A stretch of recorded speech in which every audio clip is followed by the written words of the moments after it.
avec Mathilde, on est très contente de vous retrouver aujourd'hui. C'est un nouveau mercredi avec Mathilde. Et toutes les deux, aujourd'hui, je pense que vous avez compris la thématique. Hein, on a un joli décor. Donc la thématique du jour, Mathilde, c'est Noël.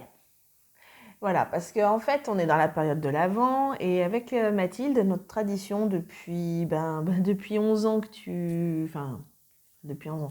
Depuis 10 ans que Mathilde est parmi nous, donc depuis qu'elle est tout bébé, depuis sa naissance, tous les ans à Noël, on a l'habitude de faire justement sur la période de l'Avent, de raconter des histoires de Noël en fait. Donc depuis toute petite, avant c'était moi qui te les racontais, maintenant c'est toi qui les lis. Hein. Mais voilà, c'est notre tradition de Noël à nous. On fait le calendrier de l'Avent un peu comme ça, pas forcément les chocolats, mais c'est surtout les histoires de Noël.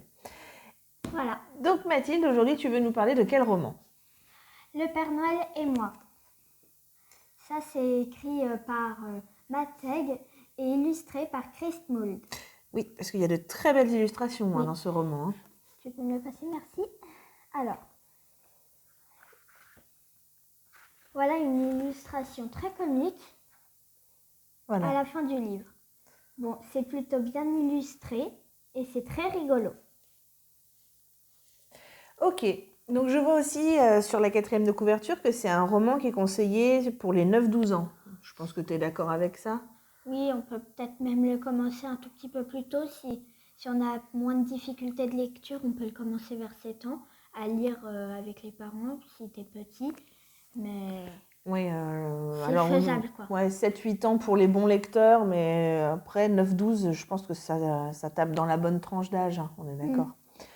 Ok, et puis oui, comme tu nous as montré, tout au long de l'histoire, on a de très belles illustrations. Oui. Super, Mathilde. Est-ce que tu peux nous présenter les personnages, s'il te plaît ?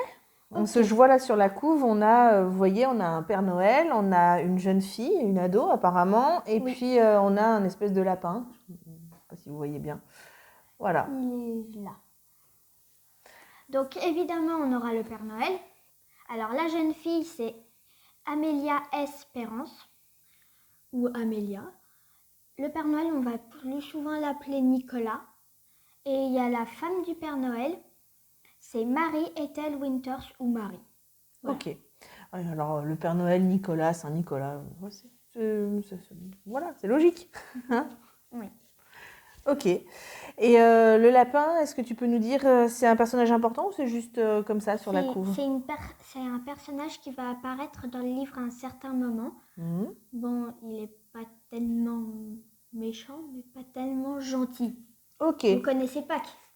Et ben en fait, c'est le lapin de Pâques, mais en méchant. Voilà. Ça marche. Et ben à ce moment-là, raconte-nous l'histoire, parce que j'ai hâte de savoir de quoi ça parle, moi. Pas de souci. Donc Amélia, elle vient de Londres, sauf que le Père Noël, il est allé la chercher avec la cuisinière. Donc maintenant, elle est à Lutimbourg, c'est la ville des lutins, c'est le centre du village de Noël. Et puis, vu que tu es une humaine et qu'il n'y a que des lutins autour de toi, tu es quand même bizarre aux yeux des lutins. D'accord. Donc elle a du mal à s'adapter. Et puis, qui dit nouvelle ville, nouvelle vie, nouvelle école. Donc nouveaux camarades et nouveaux professeurs et nouvelles choses à apprendre. Ok. Donc elle a du mal à s'intégrer dans l'école et dans la vie des lutins. D'accord. Ok. Donc il y a déjà un lutin en particulier qui facilite pas du tout, mais pas du tout la tâche. Déjà le Père Noël il n'arrive pas à l'aimer. C'est le Père Vaudel. Il est journaliste. Ouais. Et il essaye de pourrir la réputation à Amélia, qui déjà n'est pas très très bien vue dans le Lutimbourg, donc c'est pas très très cool. Ok. Voilà. Et donc, comme je vous ai montré sur la couverture, il y a le lapin de Pâques. Et le lapin de Pâques, lui, en fait, c'est l'ennemi juré.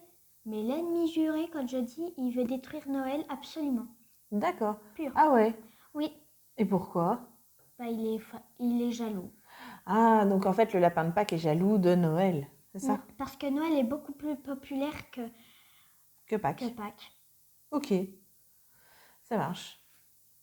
Et donc Amélia va intervenir dans l'histoire pour... Elle va essayer d'intervenir, en fait, elle va intervenir sans le savoir. Mais à un moment, elle va devoir bien intervenir. Voilà. Pour Et sauver Noël du lapin de Pâques. Voilà. Ok. Donc, juste, le Père Vaudel et le lapin de Pâques vont faire une alliance, donc D'accord. c'est un peu la galère. Ok.